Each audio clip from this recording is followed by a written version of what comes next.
Welcome to the Tabletop Pregame Show. Today we've got the April release from 3D modeler Mini Monster Mayhem. We have a sneak peek of the May release from modeler DM Stash and a new RPG module release from Dragon Trappers Lodge. Let's check it out. Hey, I'm Ty from Crypt Monkey, and I want to thank you for hanging out here with us on our very first Tabletop Pregame Show. This is the show where we want to get role players and game masters and mini painters excited for their next game night. And it's almost the weekend, so let's get into it. Let's talk about Mini Monster Mayhem. Incidentally, that was the very first modeler that we picked up on Patreon, so it's kind of exciting that we're going to talk about Mini Monster Mayhem as our first modeler on this new series. For those of you that may not know, Mini Monster Mayhem is a powerhouse of 3D model making. Their unique style and ability to create easy-to-print models places them in the top echelon of today's 3D modeling space. Following up Souls Within Steel Volume 3, released in March, Mini Monster Mayhem shifts over to an Asian theme release with Eclipse of the Rising Sun. Eclipse of the Rising Sun is modeled with a frightening elegance that lures you in with the beauty before striking with its bloodthirsty talons. The serious attitude of these creatures is going to excite your players and light up your paint shelf. And there's even a groovy mask. This release might just have your favorite BBEG, and the Cherished Steps terrain piece is going to be a great mood setter. I love the dragon dance sculpt and the soul-bound throne, and the animation captured in this flawed dragon mimic might just make the party disengage faster than you can say, roll initiative. All right, for our next piece of modeler news, we have a sneak peek from DM Stash. DM Stash is a next-level sculptor that goes that extra mile by including stats for their releases each month. Models from DM Stash print beautifully, and we get excited every time they come off the build plate. DM Stash is truly a master 3D modeler. While celebrating their 3-year anniversary and enjoying a great April release with Crucible of the Chosen, DM Stash is still looking forward. Announcing another clean-looking release in May, the Adventure Continues release for next month already looks like another winner. This next release promises some serious attitude, from this tough-looking dwarven cleric called Tours of Delvdor to these battle-hungry green kobolds of Midorius. I think we can expect some serious tension on game night. And this owlbear, are you kidding me? I can't wait to see what this Sonatus Nocturnus or Northern Masked Owlbear looks like painted. Well, I can't say I'm surprised. Honestly, DM Stash turns out great models every month. So whenever we can, I want to show off something we printed recently.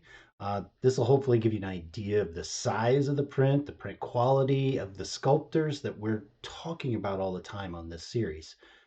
So this time, I'm actually going to show you two models, both by Fate's End. This first one you can see here, this is a gelatinous cube we did in resin from Fate's End. Kind of an idea what this guy looks like. My hand out of there. A little bit hard to see like this, but that's okay because I just happen to have some painted ones that Dawn did recently. Also, I'd like to show off the fact, so this is green, a green translucent. Very popular. People love the green translucent. But I wanted to show off these painted ones Dawn has. Where did I put them? Okay, so here's the first one is in red. Over here. You can kind of see those floaters in there a little bit better, right? Dawn does a lot of these for customers.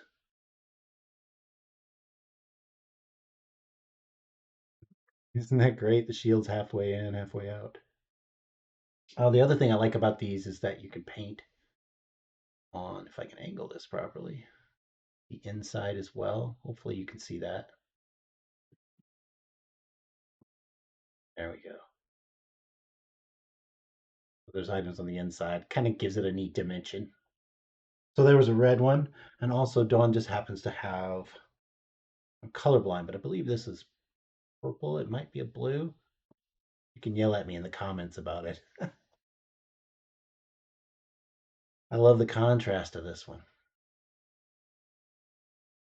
So these gelatinous cubes, of course you can use it on your table. But these are actually um, dice jails, dice holders, dice guardian, however you want to put it. Your die can fit. You can put a D20 right there, right? So that gelatinous cube, that was Fate's End. This is also Fate's End, but this one, we've done this in filament.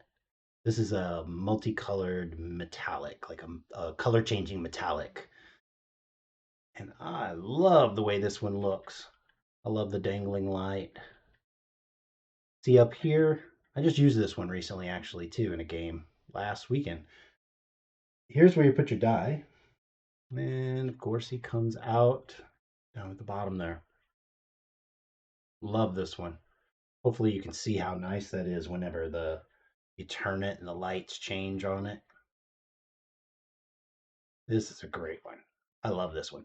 We also sell this one in like black and gray and white. I love this metallic though.